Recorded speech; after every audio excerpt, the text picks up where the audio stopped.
Hello, welcome to After the Tower, a podcast about change and transformation. My name's Toland and I'm your host, and I'm happy to be with you here in this moment. In today's episode, I'm speaking to Krysten Vazquez, who co-led my retreat doing ayahuasca, and I had previously spoken to her sister Amanda in another episode. And I wanted to speak to Krysten because she went through some pretty intense transformations after that retreat. I mean, in the years following. Specifically, she got married and then a year later got divorced. And so I knew that there would be a lot of interesting richness in that story, and she was willing to share.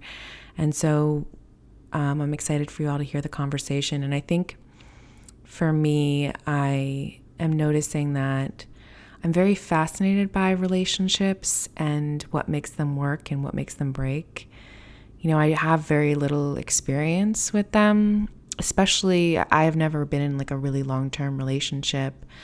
And so I think I'm curious about what's involved in all that. And I think I was really drawn to speak to her because of that, understanding what for her was the breaking point after being in that relationship for many years. And you know, we talk about, trusting our intuition and how our body sends us signals about what's right for us and what's not. And, ultimately about how, people are not always in our life permanently, but they're in our life for a season, and that isn't necessarily a bad thing. Anyway, I'm excited for you all to hear the conversation. And just for reference, Krysten is a Taurus Rising, Taurus Sun, and Capricorn Moon, and a 2/4 sacral generator. You can connect with Krysten at elfaritohealing.com. And Krysten has a course coming up on September 5th related to the eclipses if you want to check that out. And you can connect with me at tolandlawrence.com.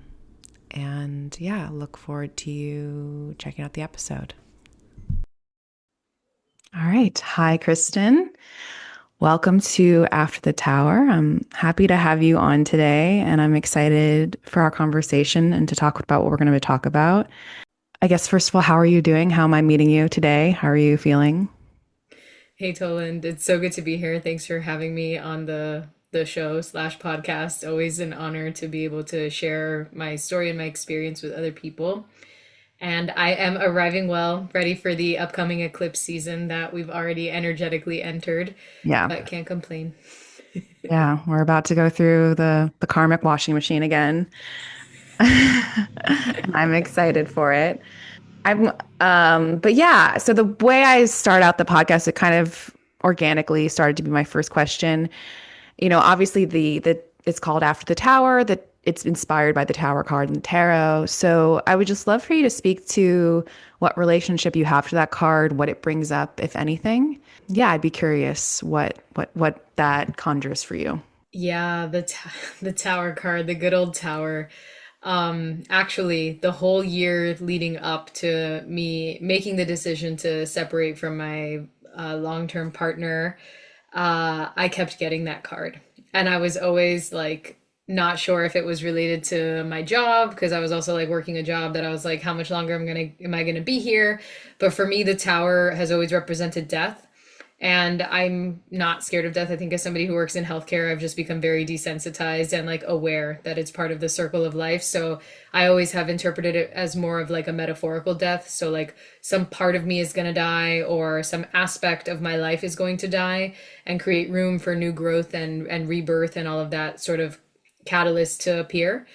So that is the relationship that I have to the tower card. I know that whenever it's coming, it's some sort of it doesn't always necessarily have to be chaotic. And nowadays, when I pray for things, I always ask for them to be graceful and soft, gentle teachings, but also the understanding that sometimes it needs to be chaotic and we kind of need that whirlwind tornado energy for the next chapter to begin. It's sort of like broad forking the soil and you really till the land, get under there, shake everything up, and then it creates room for you to be able to plant new seeds. Exactly. And it's just part of life, as you say. Like death is the one thing that is certain in life, and there is physical death, of course, as you've seen as a medical professional, but there is all kinds of death. And obviously, you brought up the story that we're going to talk about is the ending of your marriage, and that's kind of the tower moment we're digging into today. And I think that I do this with all my guests as well. I find it helpful to ground the folks listening in how we know each other and how we encountered each other. And this was kind of maybe in the middle of your story, maybe at the beginning. I don't know where you put the beginning of that story, because obviously you were in that relationship for a long time. But, we met obviously in the jungle, doing ayahuasca. My first time doing ayahuasca. You and your sister kind of co-hosted, co-led this kind of group of people to go into the jungle together. And I talk about it in another podcast episode, what that journey was like for me. And it was very transformative and potent and special. And it will always be a pivotal moment in my life that you were part of. And what I remember about meeting you is there is this groundedness about you, this earthiness, that when I found out you were a Taurus Sun, I was like, of course, that's what I'm seeing in you, that I really appreciated and needed, especially during that time. But we're not talking about what my experience was. We're talking about what that was for you. So I think we're going to kind of like I'm curious about how that moment, like what that moment meant for you in the context of the story we're going to tell, if that makes sense. Sorry, I just want to clarify which moment. The Like moment of meeting. ayahuasca retreat. The ayahuasca retreat, I mean, as you know, there was so many, what's the word I want? There was so many things that we didn't see coming, primarily being like the main maestra who was supposed to be there that we were so excited for was on vacation or working, and I think she was in Japan or something. And like my sister and I didn't know until we landed in Peru. And then like to break that news to all of you, it required a whole another meaning of the word grounded. So I'm happy that you felt like I was still grounded, because inside I was like, oh my God, like we have this retreat full of these amazing humans. Most of them, it's their first time sitting with medicine. And like, this is what we've been saying is going to be here when we get here. And now this person is no longer here. Do we still have that integrity? Do we still have that safety of the container? Now we're not sure. So it was like this huge wild card that was thrown for all of us. And I mean, that retreat, whenever you lead a retreat, it's always like a huge initiation. At least it's been that way in my experience. Like, I feel like, we're guiding you guys on this retreat, but we're also guiding ourselves through whatever's happening in our own personal lives. And at that point in my life, I just know that I was very unhappy with like working in Western medicine, but I wasn't really sure what the future, like what my next move was going to be. And coming out of that retreat, as you watched my journey unfold, that was really like the knot that was there started to just like slowly unravel itself. And like, I feel like that was the gradual buildup of like the collapse of the tower, if you will. Totally. So let's talk more about who you were before the retreat. As you said, you were working in the medical field. You had your partner. You were recently engaged, I think. It had been somewhat recently engaged, I think, before the retreat. And so talk to me about like what your life was like then, where your values stood then, who you were as a person, at that, like leading up to that point. And, and then we can kind of talk about how things changed. Yeah, so I feel like I had gotten engaged in October. It was October prior to the retreat, which I think was in April. So yeah, I was recently engaged. I was super happy. Everything was actually really good. I think I was still, hoping for the best like everybody does, and excited for like the unknown and the new chapter, and also fearful of that. To be fair, when I met my partner, it was right before the pandemic. It was like November of 2019. And I still was like fully working in Western medicine. Like I was working 60 hours a week. I was, racking in overtime, like, and then the pandemic hit. So like, it was just a higher need for medical professionals at the time. So both of us were just like super into healthcare. Like that was our main identity, to be fair. And after I had sat with grandmother medicine a few times, I remember this one ceremony very vividly where I like physically felt like I had been stabbed, and that was the visualization that I was seeing. But the visualization in that ceremony was like, it was me in my white coat, but I was sitting in the patient chair, and it was like all of these beings, and they like literally took a knife and they stabbed me with it. And it was like the death of the PA. And it was like, this doesn't need to be your identity. Like, it's a piece of who you are, but it's not who you are. And I remember that being a moment where that image, that identity of myself as like, oh, I am a PA, like this is who I am, this is what I do, that mask had slowly started to fade away. And I think with time, it just gradually became stronger and stronger and stronger. And as I continued to embody more of my spiritual path and really let go of all of the societal norms that I thought I was supposed to uphold, then it became a bigger and bigger divide that grew between my partner and I, even though we were both not fully tuned in or tapped into what that was going to look like at the other side.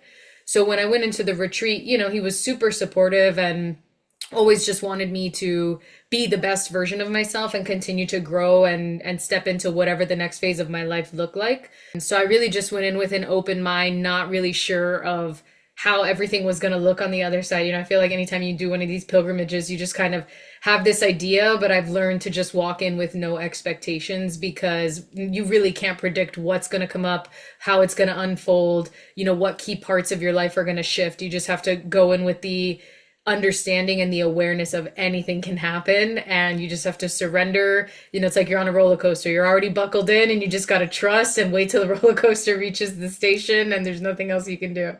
Yeah. I mean, obviously, I've only experienced it once, but ayahuasca is a real lesson in surrender. There is, if I ever dreamed of having control, ayahuasca was like, nah, bitch. No, you'd have no control over anything. And it's a beautiful lesson, and the tower is like that too. One thing I wanted to touch into before we move forward in time is, like, what was your conception of marriage? Like, what did that institution mean to you? And what was your interest in entering into it? Yeah, that's a great question. As a high school teenager, anybody who knew me, I always said I never wanted to get married. For me, marriage has actually always been like a piece of paper. I feel like you can still have an energetic bond or a spiritual commitment with somebody without needing to get married and get the paper. For me, marriage feels a lot like an archaic principle. You know, we're back in the day as women, we were sold to a family, and, you know, it was done for the dowry, it was done for the land, for the farm. And so it doesn't really seem like it's necessary in our modern society. And I think that's what I'll say about how I feel about marriage. But I feel like the idea of it is very beautiful, that you make this promise with somebody and you're gonna vow to uphold those promises, and you're gonna, you know, grow into the best versions of yourself and like walk the path together for the rest of this lifetime. Like, it sounds really amazing in theory. In theory, yeah. And it's interesting, like, you know, I think like a lot of us, like who we are when we're young is kind of who we like learn to not be that, and then we have to relearn to be that again. Do you know what I mean? And I just think about you as like a teenager, knew exactly what you wanted, but then as an adult, you made a different choice. And again, like, that's part of life. But I'm curious, like, why do you think you said yes to that at that time? Yeah, and part of me wants to be idealistic and believe that that is possible, that you can go through so many evolutions of yourself and have somebody who's willing to walk through the fire, if you will, with you, and like also be doing their own work. But in reality, especially as like strong, independent women that we are, the playing field is it's so uneven. And I feel like, you know, I'm not sure how your upbringing was, but I was taught to do everything on my own. I was the oldest sibling. I'm a lot like Luisa from Encanto. It's like I can do everything on my own. And so my learning, or like you were saying, it's like I already knew who I was, and now I'm like remembering how to go back to that, because it's like the unlearning of everything that I was taught. is allowing people to help me. It's like, oh, I can do everything on my own, but I don't need to. Right. But in modern society, it feels really difficult to find somebody who's able to meet on all those levels, like intellectually, spiritually, who's, willing to wake up and go running with me at 5 a.m, who's willing to help me get down and cook in the kitchen. Like, there's just so many things that are expected. And so it also feels kind of unrealistic when you think about like the institution of marriage, that one person is going to complete you, that one person is going to be able to be that best friend, that partner, that cooking teammate, like all the things that you want in somebody, which is why I think friendship and community and other things are so important. And, we kind of are starting to return back to those principles of like, yeah, you can have partnership, but also like it's really important to have sisterhood and friendship and village and parental support and grandparents and elders and all those other things, because we put so much of our attention into making a marriage work. But what about everything else? Like, it's not realistic to have one person complete you. We are already complete as we are. So then it's like, how can we be the best versions of ourselves as teammates and not as like, modern day martyrdom, like many of our parents did, or servants, and show up for that person. Yeah. And, I think that's so true. And but I also think about, okay, if you're both working 60 hours a week, like how are you going to have that community? Like our society isn't really set up for what you're talking about. And that's why we put so much into our partners, because it's literally all we have time to put into. And so it's like, you're set up to fail kind of thing. But there's also a lot deeper to this too. Like there is the societal thing that we're talking about, but there was also like, as you say, like in this real relationship, there was this growing separation. Like you were on different paths. Even though you supported each other, you loved each other, there was nothing wrong on that level. It's just literally you were evolving differently. So let's go back to, you come back from the retreat. And then as you have talked about, you started to experience some symptoms. You started to experience some anxiety that you had previously not experienced. So talk to me about how that started to show up and how you interpreted that at that time. Yeah, so I was supposed to get married. Well, not supposed to. I got married.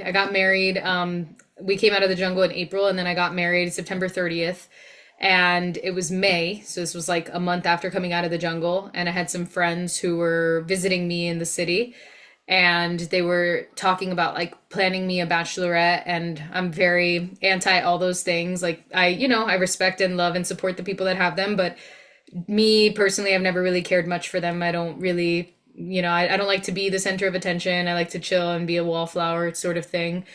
And as they were talking about this, I got like this huge knot in my stomach. And in the moment, I just ignored it. And I was like, it's fine. And then I don't know if they stayed in the other room in my apartment or they ended up going back home or wherever they were. And then that night when I went to go to sleep, I went to lay in bed and I went to lay next to my partner and ended up just having my first ever massive anxiety panic attack. And this is where I'm grateful to work in healthcare. So, I'm sure when people have that for the first time, they think they're dying, because I've seen many people come into urgent care for this. And I've been like, it's okay. You're having a panic attack. Take some deep breaths. But, it's one thing to tell somebody that, and it's another thing to actually live it for yourself. And I just remember that when that panic attack came on, the question that I had asked myself was, is this the person that I'm going to spend the rest of my life with? And immediately it was just like, full body, like sweats, my whole body was shaking, I was nauseous, I had to go to the bathroom multiple times, and had like this just like knot in my stomach. It was like total vagus nerve dysregulation, like full flight mode activated. And I was very honest about my entire process with my partner. Like every time these things would happen, I was like, this is the question that's coming up for me. Like this is the same thought that I have that provokes the panic attack every time. And I remember just getting to this point where I was like, I don't know if this is my intuition or if this is anxiety. And then, you survey everybody around you and you start to try to figure out the answers and you're hoping for the best. And like you said, I think the hardest part about this was like, I did have such a deep love and appreciation for my partner. And he, till this day, is like such an incredible human being. And, we still talk and check in every once in a while, but it was just like these like our paths were just different. Our paths were just growing apart. Like I no longer wanted to be part of Western medicine or spend my life working 60 hours a week and catch a glimpse of the person that I wanted to hang out with. It's like I wanted to be fully invested in life being like a blessing and a gift instead of, you know, this patriarchal career that I need to show up for till I retire or die. So, yeah. Yeah. And, you know, like as you like I'm glad you really talk about what the panic attack is like, because for those who haven't experienced it, it is like such a terrifying thing to go through. And it's so scary. And I love this bringing up intuition versus anxiety, because that's something a lot of people on the spiritual path struggle with. So I want to kind of tease out those two parts, but I first want to start out, you know, you were at the time training to be an herbalist. You know, what was your, like, obviously, like, what was your, how were you coping with it? What was your first, like, how were you first approaching this when it first came up? Because you had enough awareness to know, like, okay, this is my nervous system going out. Like, you had the tools. So, like, what were you doing? Obviously, it was deeper than that, but I'd be curious, like, what was your first reaction to dealing with it, besides talking to your partner and the people in your life about what you were experiencing? Yeah, I think the most important thing in the moment, and panic attacks are another great tool for learning how to surrender control. Because it's like the more that you try to like relax and like release, the like tighter all my muscles would get. And it was just so difficult to actually relax. And I found that the only thing that would actually help was to literally just do like box breathing and just like count my breaths, do like in for 4, hold for 4, out for 8. I just like put on piano music or like relaxing like yoga music and just breathe.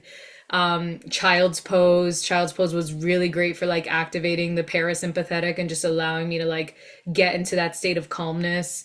And then God bless all the people who have put like yoga nidras, or like there's literally meditations that I had found on YouTube for like having an acute panic attack, and it was like some angel voice that was like, Yeah.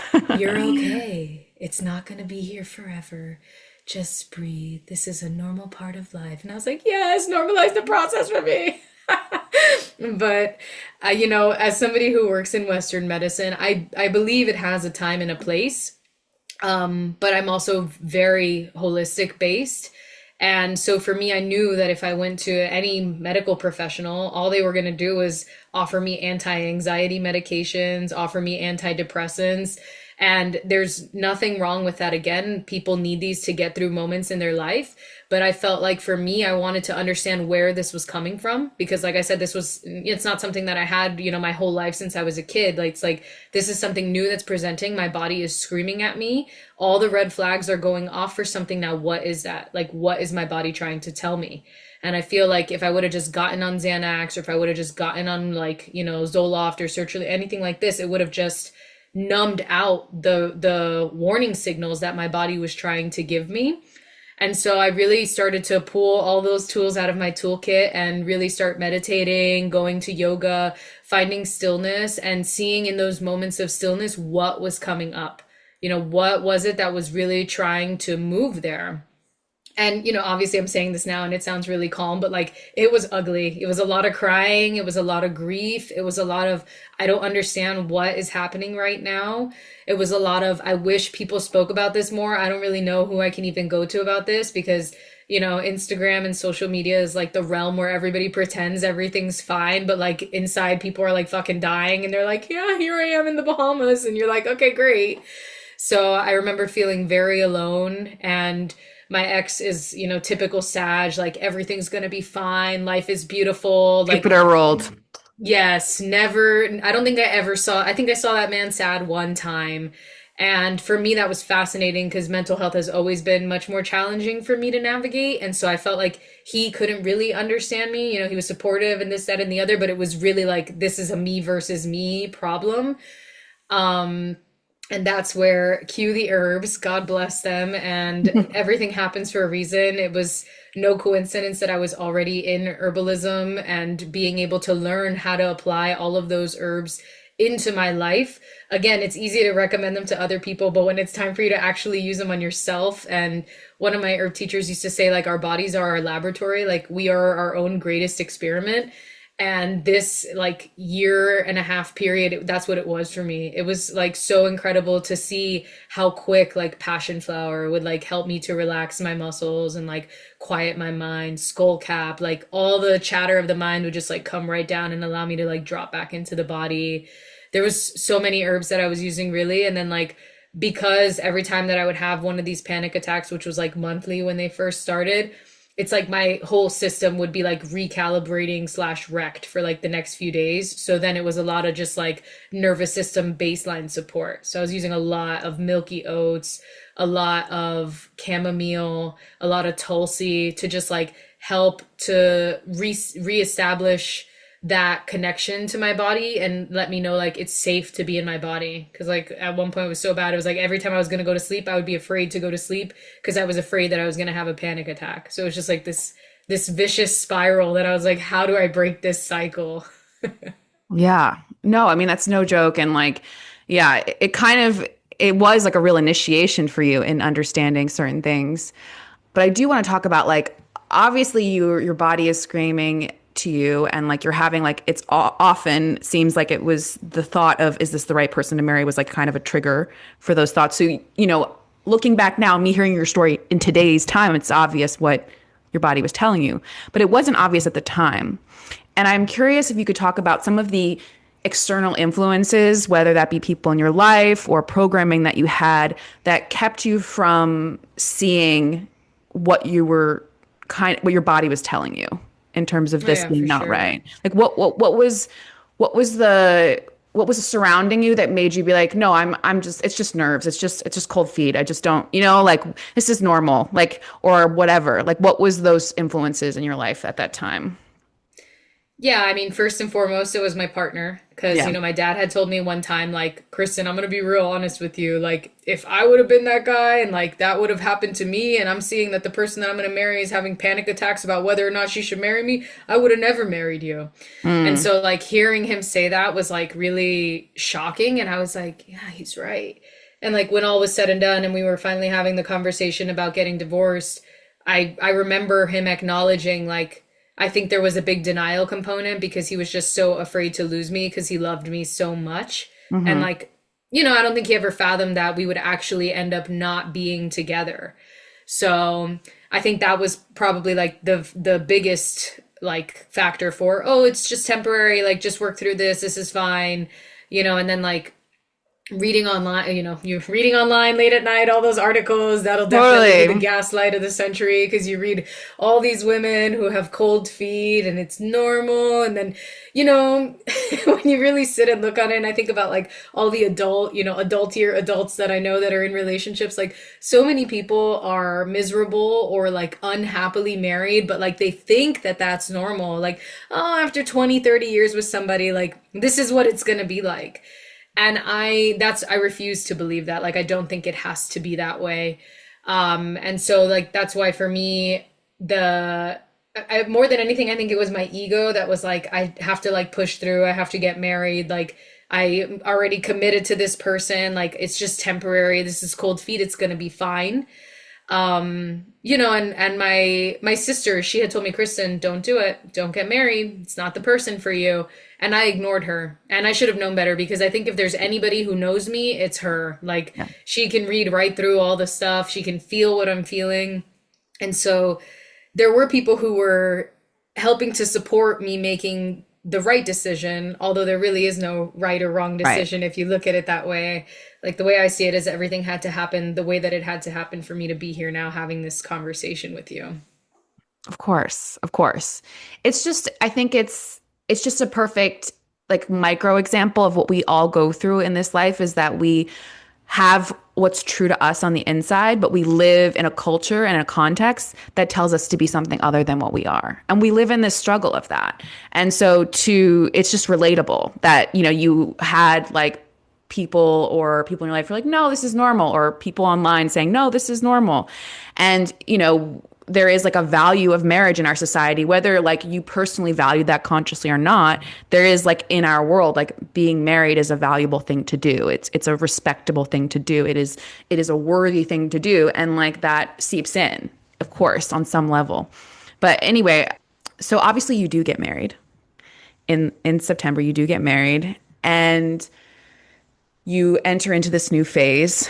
Talk to me about like how you started to unravel this and started to really see the truth of it. Like what were the kind of stopping points on the way that led you to that ultimate realization that this needed to end? Well, I think there was a lot of like everything in life, like I always say in medicine, like everything's multifactorial. Like it's not just Yeah. one thing, you know? And so like that time in our lives was just so chaotic and there was so much unknown.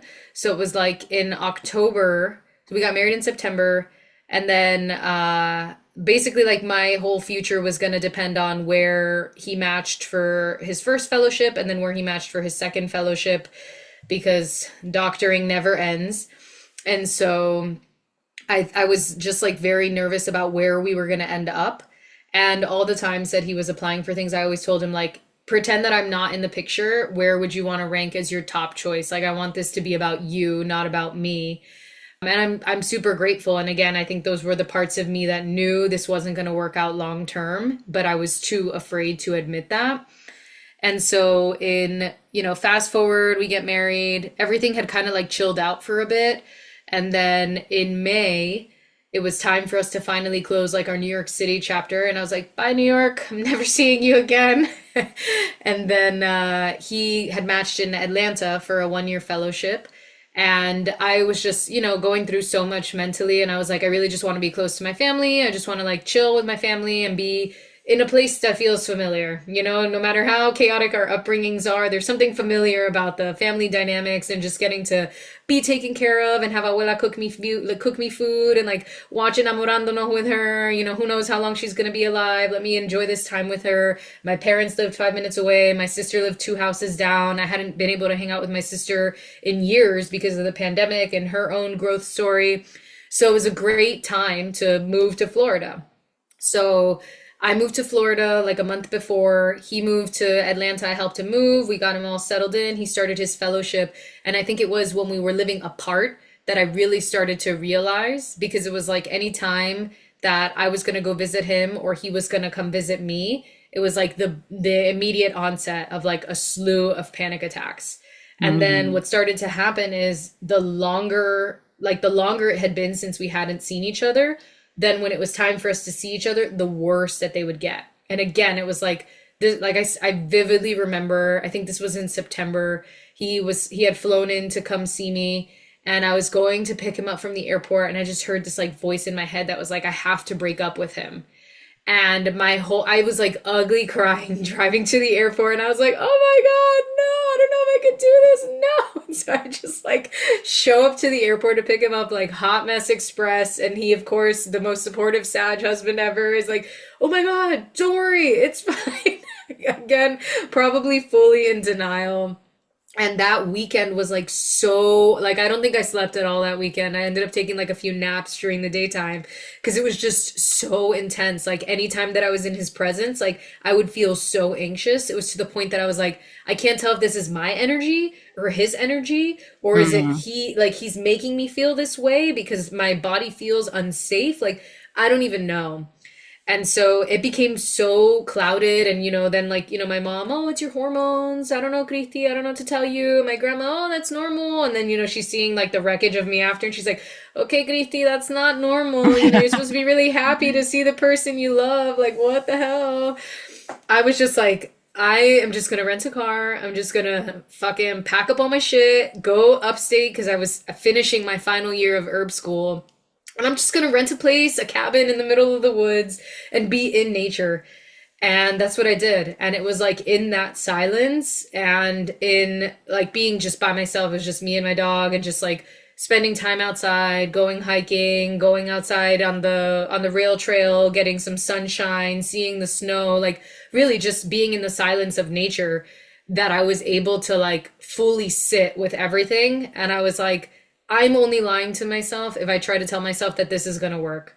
And that Mm. was when like literally I felt like one of those manic people that you see in like the documentaries and stuff like that, where it's like 1 a.m. and I wake up and I'm like wide awake, and then I start like channeling all this poetry and like writing all these journal things. And I was like, okay, this is how I really feel. And I remember writing this one poem that was just about, it was called, I think I called it The Great Divide. And it was just like about the rift that had just grown between us energetically again, not intentionally, not maliciously. It's just like we were two different people and we were so different that our worlds were so far apart. And the only way that we could meet is if I went into his world because he wasn't willing to come into mine. Right. And so like that realization for me, I remember the next day when I spoke with him, I was like, we're done. You know, I was like, I love you so much, but I'm setting both of us free. And it's going to suck for a while, and then we're going to move on and go on with our lives the same way that we have in the past. And that was like the beginning of that journey. Wow. Yeah. I think it's interesting hearing that story because it's kind of like the decision, like your body knew, like the decision to not move to Atlanta is such an obvious decision. Do you know what I mean? Even though like obviously it makes sense when you're logically explaining why you did that. I can understand the logic, but that's so obvious. And it's like it was kind of like you taking steps until your body was ready to like fully accept the whole thing. And I love like the kind of journey from let me go from like the busyness of New York City to like the safety of family, then to like the peace of nature where I can really be with myself and I can really let the whole thing come in. Like there's such a metaphor in that, I think, you know, like of like, I think sometimes you can be connected to your intuition in a crowd in the crazy environment. But I think sometimes the stuff that we especially don't want to face, like you need the silence, you need the like, okay, I need to be by myself and really hear my own voice because it's not as easy to hear it otherwise because your intuition is quiet, you know, it's quiet. Whereas like the narratives that other people have told you or what you think is normal or what you see on Instagram, that's so loud. And so I'm really just, I find that really interesting, that journey. But I want to talk about, okay, so like this is technically the tower moment, that call. You know, like, but it's kind of not in the same way because it's been building. That's what's interesting. I have these conversations, I'm like, what is the tower moment? I don't even know. But that is like the actual time of death in terms of that relationship.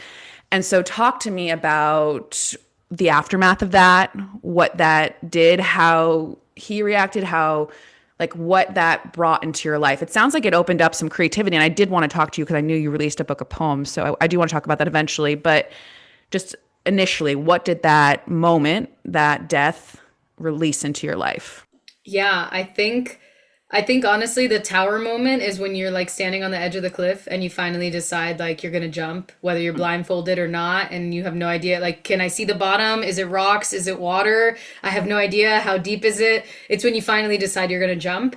And I think I had reached that point of desperation where I was like, I remember saying that to him. I was like, I cannot keep living my life like this. Like, this is not living. Like, I'm unwell. And this was in the Mayan cosmovision, there's this energy, this Nawal that's called which is about the path. And on that day, my teacher had shared that she had shared her life story, which she shared many times, but it's basically like how when you have a mission in life and you have like a spiritual destiny that you're supposed to fulfill, when you reject it or when you keep, using escapism or finding reasons to not go in that direction, the universe will like yank you in that direction, whether that's by making you like violently ill or like a car accident or whatever. And so she told her story, which I've heard many times, but there was something about when she said it that day that I was like, this is what's happening to me. I was like, I've become like so mentally unwell that I like can't function in the ways that I want to, or in the ways that I'm used to functioning. And so for me, that was like when I was like, okay, and this conversation had already been, a couple nights in the works. We had been talking every night and like catching up, how's your day at work? How's everything going? Blah, blah, blah. And when we had this conversation again, it was the initial, like, he was kind of shocked. He's like, oh, so that's it. And I was like, Dave, like, what else do you want me to do? Like, I've already tried everything. I'm going to therapy. I'm taking 5 million herbs. Like, this is not what life post-marriage should look like. Like, it's supposed to be the happiest time of your life. Like you said, like, for me, when I looked back, I was like, yeah, huge red flag that I couldn't move to Atlanta with you to, like, begin this new chapter of our lives together. Like, I should have been over the moon ecstatic, and instead I'm super fearful and afraid. So I think that like having that conversation, other than that, like that for me, I jumped and then I feel like I landed in like a 10-foot lazy river. Obviously, Mm. like the lazy river was full of grief and like all my emotions that were in it, but in the sense that like everything after that was easy. Like after I had that conversation with him and I like decided like I'm getting divorced, like I'm sorry, like this is for both of us. Like I really want what's best for both of us. If it's not now, it's going to be in 2 or 3 years and you're going to hate me even more. It was easy. Like I literally just filled out everything online. Life was simple. We didn't own anything. We didn't share any like bank accounts or anything like that. So it was literally just like making the decision was the hard part. Everything else, Mm. I remember like within a month, like we got the email that was like, congratulations, here are your divorce papers as decreed by the state of Florida. And it was like, well, that's it. I remember talking to him on the phone when I was like, I ended up moving back to upstate New York for those of you who are listening, because the universe works in cosmic jokes like that. I was like, I'm never going to see you again, New York City, and ended up full circle coming back to upstate New York. And I remember calling him on the way up because I drove up from Florida because I had to buy a car. And it was like a whole new chapter of life that began after that. And I remember talking to him and being like, wow, it was so simple, you know, like it, and he was already moved into his apartment. He was already halfway through that fellowship. So like he was like well grounded. He felt stable. He was already like well absorbed in his work. So the like sting of it or the pain of it wasn't as strong for him because he already had his apartment. He was already like living alone except for the times that I would come visit or he would come visit me. So it wasn't as brutal as if it would have just been like move from New York and like bye, you're on this new chapter on your own in this new apartment in this new city where you don't know anybody at this new job. So that's where it's like everything worked out the way that it did. Trust the timing of the universe and like trust that all the dominoes had to land that way for everything to keep flowing. Yeah. Yeah. No, I think that that's really striking. Like, this is something I say a lot, and I definitely didn't make it up. I don't know who told me it, but it's something I say a lot. And I think I used to say it a lot in our little like integration calls after ayahuasca. Like, the truth is medicine. Do you know what I mean? And like, it's the cure. It's the thing. Like, and you just finally getting to the truth. It was the cure. You know, like obviously or everything you were doing and you were learning about how to take care of yourself and how to take care of anxiety, which we'll talk about. Was like a great teaching. And at the end of the day, the ultimate at the root of this was the truth. And once you embrace that, you kind of were able to move pretty effortlessly into a new life because that's where your soul wanted to go. That's what you're talking about when you're talking about listening to your teacher. Like that's where your soul wanted to go. And so once you like surrender to that, it's all flowing. And it's so perfect with the tower because it's like that's the problem with the tower. Sometimes people are like, no, like this, let's try to keep the tower together. Let's not let this whole thing crumble, even though it's like fucking being struck by lightning. No, you just got to jump off. Like, just jump off the tower and promise you'll land. And it's like that with ayahuasca when you're like fighting, you know, everything that you're going through, which is fucking pointless, by the way. Like, and eventually you surrender and you're like, okay, this is going to be a horrible time. I'm having these horrible visions, but like this is happening. I can't pretend it's not happening. And once I do, it opens up things to change and then maybe get better. But the ayahuasca metaphor is not totally lined up because that wasn't exactly like that. But at the same time, that's what you're saying. And so I'm curious like what you've because what I'm sensing from you is this was preventing you from evolving. This relationship was preventing you from evolving the way you want to evolve. So what has evolved in your life? How have you grown as a person? How have you been able to become more yourself in the time since? And I'm not good at the time, so I don't know how long it's been, but I know it's been long enough for you to have some kind of thoughts. Yeah, it's almost been a year, maybe 9 months or so, because I made this decision. It was like right before Thanksgiving, selfishly, because I know they always say like don't do things for the holidays, but that part of my brain was like, why am I gonna create another memory of these holidays when I know that this is not going to be something that's permanent? And again, nothing in life is permanent except death. So what is that anyway? But yeah, this season has really just been a season of doing whatever I want. I've done a lot, like, you know, just a lot of self-work, a lot of reflection, a lot of journaling and like looking back, and I realized how many times I sacrificed my needs or what I wanted to do for him or for other people in general And so I've gotten really good at saying no to everything and only things that I like really want to go to. And I'm just like unapologetically myself right now. And I'm totally okay with that. Like, it's, you know, it's hard and I don't want to put all the blame on him. But like when COVID hit, it was like my whole world as I knew it like shifted. I went from being like a marathon runner and like doing Iron Woman or Iron Man is what it's called, but I like calling it Iron Woman, to then like, you know, all the gyms were closed, like my yoga practice that I had consistently, all of that like kind of like fell to shit. And so like the COVID pandemic was like the longest period of my life that I like didn't work out consistently, and I would just like do whatever whenever, and like most of the time was just like playing pickleball with my partner because that was what he enjoyed doing.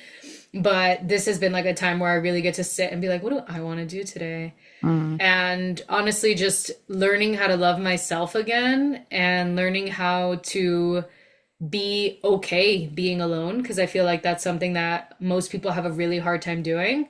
And when you're in a relationship for so long, I feel like it's, you know, there's different levels to it, but I feel like it's inevitable that we're going to lose parts of ourselves and like morph in with this person that we spend so much time with. You know, as the older and older I get, the more I realize the profundity of those sayings, like tell me who your friends are and I'll tell you who you are, because it's like that, you know, who you're spending so much time with, like you become like that person, you pick up their mannerisms, you eat the same sort of foods, you start to like the same hobbies. So I had already come into this relationship with that awareness of I call it the amorphous blob. I was like, I don't want to become an amorphous blob. Like we need our own identities, we need our own hobbies, we need our own things that make us us. Like I think that's crucial for a healthy relationship. But still, even with that awareness, I still found myself spending so many hours, you know, playing pickleball. Like, yeah, pickleball's fun for me, but like, it's not my passion. Like at one point, my partner was telling me like, you could compete, you're so good. Like we could be a mixed co-ed team, and like we could do competition. I was like, that's your dream. That's not my dream. So this time in my life has really been a time to just reclaim all the things that I love. And like you said, go so much deeper on my own path and my own journey, because I also realize all the times that we give our power away, like how many times I like didn't do things because I didn't want the judgment from my partner, or I didn't want the like subtle manipulation of like, oh, I'm gonna go, you know, I'm gonna go on this retreat for a week. Oh, okay, you're gonna go do this for another 3 days. Okay, have fun, you know. So it's like you're supporting me, but like you're also not supporting me, because it doesn't sound like you're fully supportive. So there was a lot of like dynamics in there that looking back, I'm like, red flag, red flag, red flag. But you know, love is blind. And in the moment you're like, it's fine. It's fine. It's fine. And you keep saying it's fine till it's not fine. And you're like sitting in that room that's on fire with that cup, like everything's fine. No, that's very real. And yeah, I think that that's so true what you're saying about like we are the people who we surround ourselves with, and it's tough because it's like there's a nuance to that, but it is true. And when we're committed to our path, like, and I think the other thing that I keep thinking about in your story too, which I feel like comes up a lot and I've been wondering about a lot, because I struggle with this, like I have a fantasy of what kind of relationship I want to be in, and I have never been in it. But this idea of someone for my whole life, but then what your story reminds me of is like we're constantly changing all the time. And so isn't it okay if someone's just in your life for a season? And isn't that beautiful? And does the commitment have to be forever for it to be special? And, you know, can we just be together for as long as it feels right and then let go of each other when it feels right? This programming around, I need to find my person forever, and then we die holding each other. I mean, as you say, I look around at couples and I don't see many couples who fit that bill. And so I think there's also just like the truth of that. Like, you know, like that was a relationship that was right for a time and then it wasn't right. And isn't that beautiful that you could experience each other and then continue on your journeys in the way that's right for you both? That was like a random rant that just came to my mind. But the thing I wanted to touch on with you is like, what are the lessons you've learned? What's the medicine that you've gained from this experience? What has, as you've kind of had been a year out, what have you alchemized? What's come out of this time period, this tower moment that you take with you in your work with clients, in your friendships, in your relationships? Yeah, absolutely. One of my biggest takeaways is what you said. It is until it isn't, and that's okay. My sister was the one who used to like constantly tell me that because she also had gone through, and hers was like a high school sweetheart, and then they ended up getting divorced, and it had been like 15 or 16 years that they were together. And I remember her saying, it is until it isn't, and like, I've kind of had that mentality, but for some reason, like the quote unquote permanence of the marriage paper made it so much harder for that idea to apply. Because I was like, but we signed a paper, and my sister's like, okay, yeah, you signed a paper, and now you sign another one, And like for me, that was so liberating. And I remember having this revelation when I had like told some of my like childhood friends that, are like my sisters, like nobody gave a fuck. Like I was so worried about like what people were gonna think, and like, oh my god, they're gonna think I'm a failure, they're gonna think this, that, and the other. And like literally one of my friends, I wish I could like quote her reaction. She was just like, oh, could have told you I saw that coming. Anyways, what are we gonna do this week? And like it was just like the nonchalantness of it, that she was just like, she knew, she didn't want to tell me anything because people don't want to give their opinion if it's not asked for. And I was like, okay, I totally respect that. But also like the way that she was just able to be like, let me know how I can support you. Like, I'm happy that you made that decision and moving on with our lives, like, yeah, the impermanence of everything, like just continuing to ebb and flow with all the shit life gives us. And then in terms of alchemy, I mean, for me, this is where I believe like we all have our own inner artist that's been repressed for most of us because of, schooling and becoming an adult and getting a career, and investing all our time and energy into making ends meet, or like, companies that most likely don't give a shit about us. And so for me, it was like that return to my inner artist. Like I started taking guitar lessons, and I learned how to play guitar. I went back to doing a lot of like poetry and writing. I've always journaled, but like I used to write so many poems in high school, like just had books and books and books. And like I've kind of gone back to that, where like whenever I'm in like a state, I just like sit and just start writing and just allowing whatever wants to move through to come. And then the return to like who I was, like you said, who I've always been. I go to the gym every day now, and like that's just been so helpful for my mental health. Like even the days where I feel the shittiest, where I'm like, oh my god, like I could just sleep all day, I'm like, go to the gym and lift some heavy weight. You're gonna feel so much better. Like it's good for you. And sure enough, like every time I leave, I'm always like cheesing super hard, like I crushed it, so just finding the things that light you up, whether that's I don't know, yoga or Pilates or whatever that looks like, going for a walk. In the winter, it was, of course, very fitting that this whole period for me was during winter, and it was like my first real winter, because like up here in upstate, it snowed like all the time. Like we had a slab of ice on the driveway for like a month. And that was incredible because it was like the first time I think in my life that I've ever truly experienced like what winter and like going inward actually means. And I live in the middle of nowhere. There's like no yoga studios or anything. So it was time for me to like really pull out all my tools. So I was like, okay, now I have to teach my own yoga class. Okay, great. Now I have to sit here and do my own pranayama. Okay, great. And it was like learning how to apply all the tools that had sort of been sitting in my toolkit collecting dust, and like actually put them to use. So yeah, it was a lot of time for alchemy. And I'm going to say this because I feel like so many people don't say it and we all think it. I think the most important thing after you get out of a relationship is to just chill. There's no rush to find another partner, and there's no rush to get back into dating. Like I remember somebody was like, oh, so are you online dating? And I was like, absolutely not. Like I had zero interest till this day. I actually promised myself, just for my own reasons, because of the sort of life that I live and the spiritual path that I walk.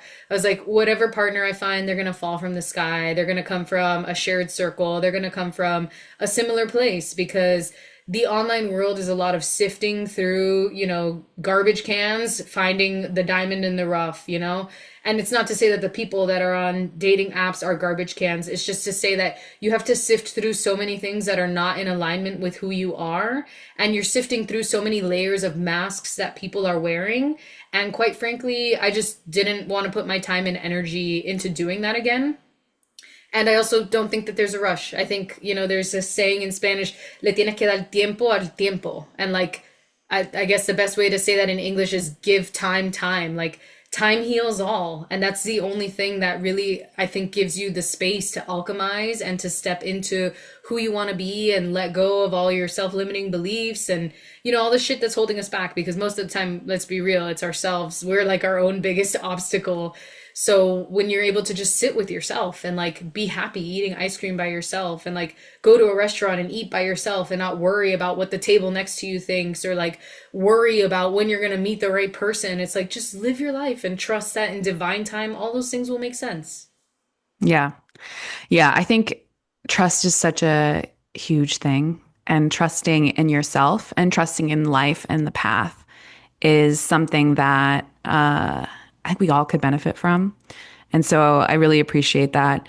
And the other thing I want to just highlight, because it just resonates for me in my own way, is the idea that we build up these stories in our head about like you said with the marriage, like everyone's going to judge me for failing or for whatever you perceive. These stories in our mind, we tie ourselves up in knots. It's just like you're saying, we can be our own biggest blocks. And like for me, the big thing to come, I mean, there was many things that came out of that ayahuasca retreat, but one of the big things was me coming into my queerness and coming out as lesbian. And I was so like embarrassed of how long and how late in life that happened. And like people would judge me and they would be like, well, what was stopping you from doing this earlier?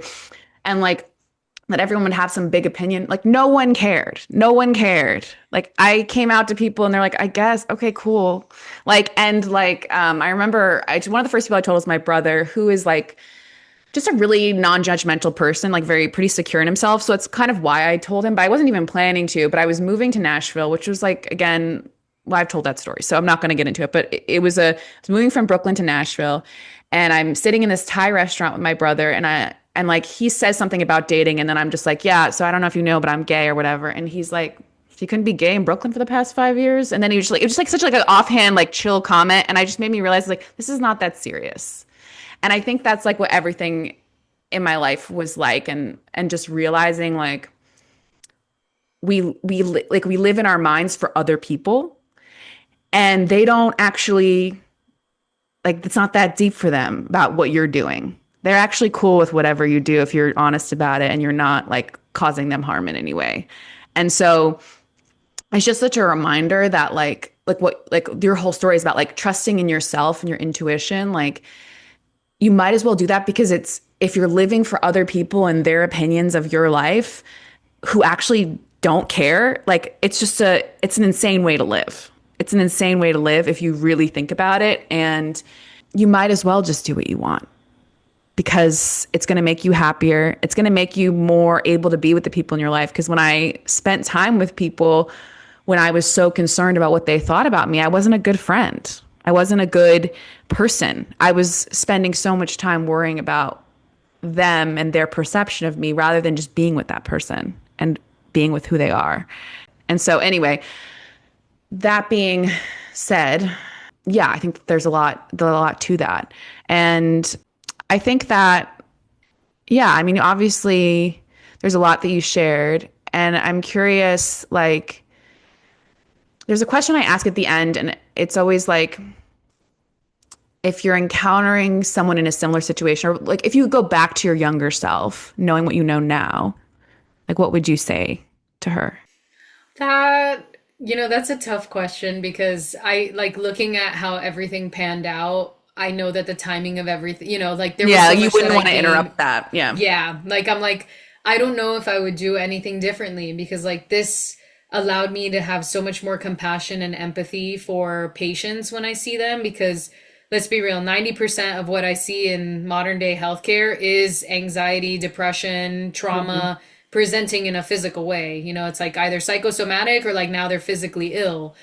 Excuse me. And so that is like, like for me, that was golden, like to be able to understand what those experiences feel like in my own body and how I can help to mitigate that or make myself feel better has been invaluable for me to now help other people through that. And the timing of everything just worked out perfectly. When I look back in retrospect, I'm like, I don't think I'd be sitting here in this chair right now in upstate New York having this conversation with you if I would have never gotten married. I don't know what that path would have looked like. But I think the biggest takeaway that I often reflect back on is that it's really important to make time to check in with ourselves, Because I feel like when I was living in the city and like the hustle and bustle of things, I was just like, constantly on the rat race moving forward. But I think if I would have really sat down and had those conversations with myself of like, am I happy? What could I be doing differently to like be moving towards my goal? What needs to shift to create more room to make time for myself? Or, what conversations do I need to have with my partner so that I can make sure that we're both receiving 50-50 in this relationship, and that it's not like a 75-25 or a 60-40 or some sort of other uneven dynamic. Mhm. So those are all things that I think about looking forward. But again, I don't think there's anything that I would have really changed because, the way that everything lined up is like I was such a different person when that relationship started versus when it ended. Like my spiritual trajectory just grew and changed so much. And it was unfair to try to ask him to become somebody that he never was and somebody that he didn't want to be. But having that awareness going forward of like, these are my non-negotiables. And this is like what I'm not willing to compromise on. Those are super helpful for me to just understand, are these green flags being handed to me? Are these red flags? Are these things that can be worked through or not? Thank you so much for your time. Yeah. No, that makes a lot of sense. And yeah, I think that's true. So I think we're coming to the end, and I want to thank you so much for the generosity of your time and your story. And I really appreciate you sharing so vulnerably and honestly. And I wanted you to just share if anyone who's listening wants to connect with you. How do you want to be connected with? What are you offering these days? What can people, where can people learn more about what you do? Yeah, so my sister and I have a joint website. It's called elfaritohealing.com. El Farito is like the Cuban slang for like the lighthouse, because my sister is a psychospiritual therapist, and then I have like more of like the holistic Western medicine background. And so together we do a lot of healing work. We recently did a retreat in July in Guatemala with a Maya elder that I work with, that was super beautiful. I can't tell you when the next retreat is going to be because they honestly just happen serendipitously when they're meant to and when they feel like they're in alignment with whatever's happening in my life and the life of my teacher. I am starting an eclipse portal program that's September 5th through 25th, which is daily guided meditations with journal prompts for people to really ground down and come back to the tools that they need. Eclipse seasons are oftentimes of potent change and liberation and realignment, whether we want to or not, whether we're ready to let go or not. So I feel like it's really helpful to just have a container where people can connect about their experience and what's going on and come together and create community around these events, because this is how we grow. When we get to hear other people's experiences, when we get to learn from their stories, we all have our own wisdom to share. We all have our own medicine to share. And so that's the power of community. We're not meant to heal alone and live alone and do everything alone like, patriarchal Western society has taught us. So trying to create those spaces. If you want to know more about that program, you can check out elfaritohealing.com, or you can check out my Instagram. I think it's on there too. It's my name at Krysten Vazquez. And yeah, thank you so much for having me on the podcast. Thank you for allowing me to share my story and for giving me the time and the space. Yeah, thank you.